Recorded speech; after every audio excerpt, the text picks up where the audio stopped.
Shalom para sahabat insani yang dikasihi Tuhan. Selamat berjumpa kembali melalui channel Renungan Rohani Insani. Inspirasi Sabda Allah hari ini Jumat 23 April 2021 dalam Pekan Prapaskah yang ketiga bersama Pastor Pius Octavianus. Selamat mendengarkan. Selamat berjumpa kembali para sahabat insani. Saya Pastor Pius Octavianus pada hari ini, hari Jumat 23 April, menjumpai Anda semua para sahabat insani. Semoga sehat oleh karena kasih Tuhan yang terus menyertai kita. Mari kita mulai renungan kita hari ini dengan mohon berkat Tuhan. Marilah berdoa dalam nama Bapa, Putra dan Roh Kudus. Amin.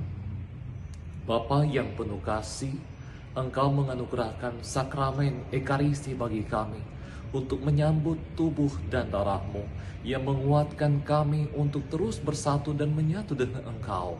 Berkati kami Tuhan untuk permenungan hari ini, agar kami semakin mendalami makna Ekaristi dan menghidupinya dalam keseharian kami, demi Kristus Tuhan dan pengantara kami. Amin. Dalam nama Bapa, Putra, dan Roh Kudus. Amin.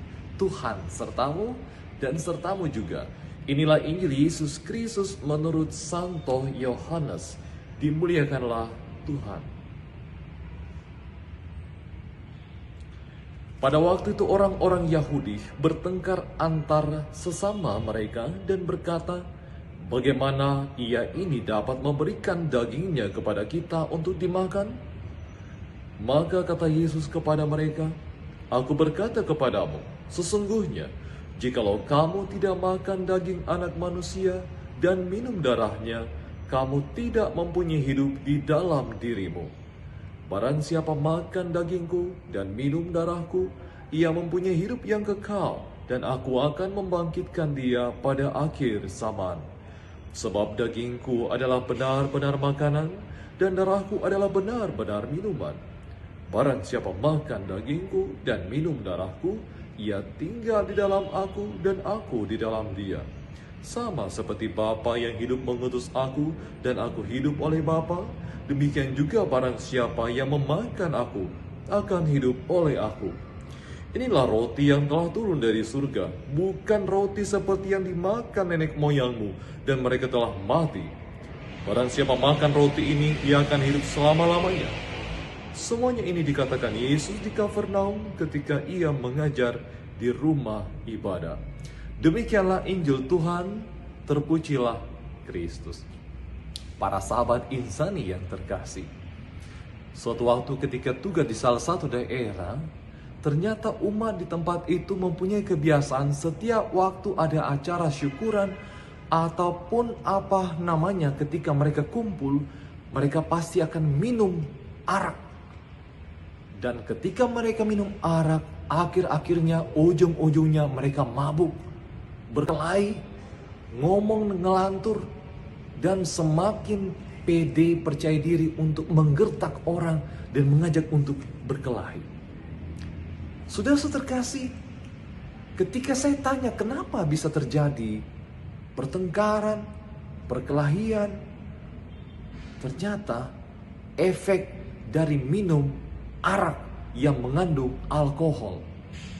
Alkohol yang diminum itu kemudian masuk ke dalam tubuhnya, dan kemudian ternyata alkohol itu mengandung etanol. Etanol di usus kecil kemudian masuk ke darah, dan darah mengalir ke otak, dan otak terpengaruh oleh pengaruh etanol itu. Saudara terkasih, karena otak terpengaruh oleh alkohol yang mengandung etanol itu, akhirnya mempengaruhi otak untuk melemah, mengurangi konsentrasi, fokus, bahkan kemudian membuat otak tidak berfungsi sebagaimana mestinya. Akibat minum arak.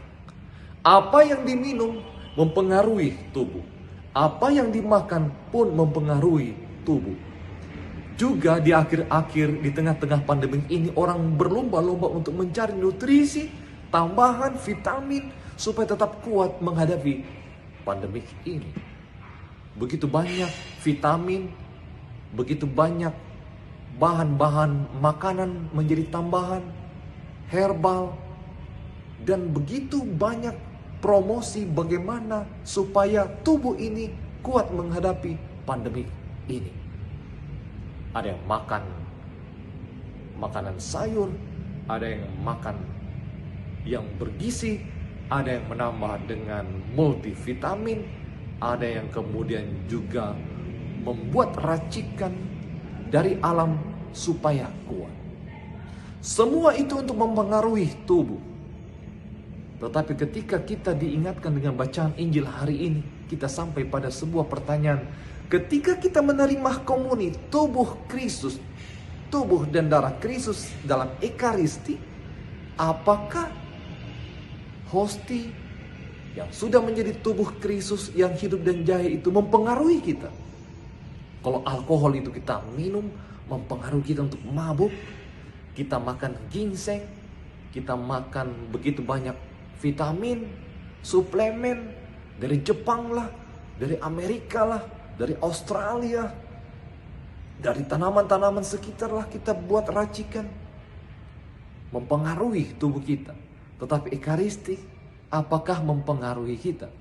Setiap orang yang menerima tubuh Kristus seharusnya ada efek dalam dirinya. Kalau alkohol memberi efek pada diri kita, vitamin, multivitamin membuat efek pada diri kita, membuat kita kuat. Pertanyaannya, Ekaristi yang kita ikuti, di mana kita menerima tubuh Kristus, dan Yesus bersabda, barang siapa makan dagingku dan minum darahku, ia mempunyai hidup yang kekal. Aku akan membangkitkan dia. Sebab dagingku adalah benar-benar makanan dan darahku adalah benar-benar minuman.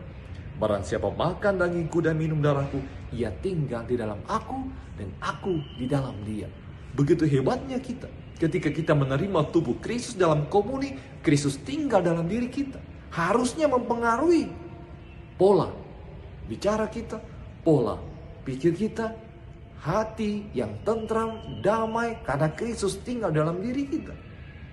Tetapi apa yang terjadi kadang-kadang orang berkomentar, tiap hari ke gereja, tiap hari menerima komuni, tapi tutur katanya begitu kasar, hatinya penuh dengan kedengkian, pikirannya begitu kotor dan penuh dengan negatif thinking dan lain sebagainya.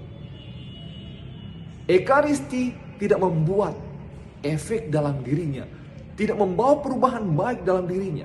Maka kita bisa bertanya, mengapa tidak membawa pembaharuan, tidak membawa efek, tidak membawa pengaruh dalam diri orang setiap kali menerima komuni?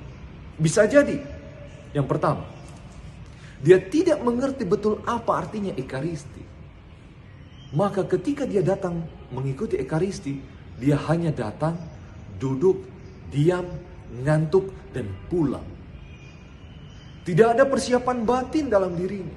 Seharusnya ketika datang Ekaristi, katakan dalam dirimu, Tuhan, aku merindukanmu, aku ingin menerimamu, aku membutuhkan kekuatanmu. Maka kita berlutut, mengambil air suci, membuat tanda salib. Kita berlutut di hadapan Tuhan dengan kerendahan hati. Dan kemudian ketika kita menerima tubuh Kristus, kita pergi dengan kesadaran penuh, dengan iman yang kuat.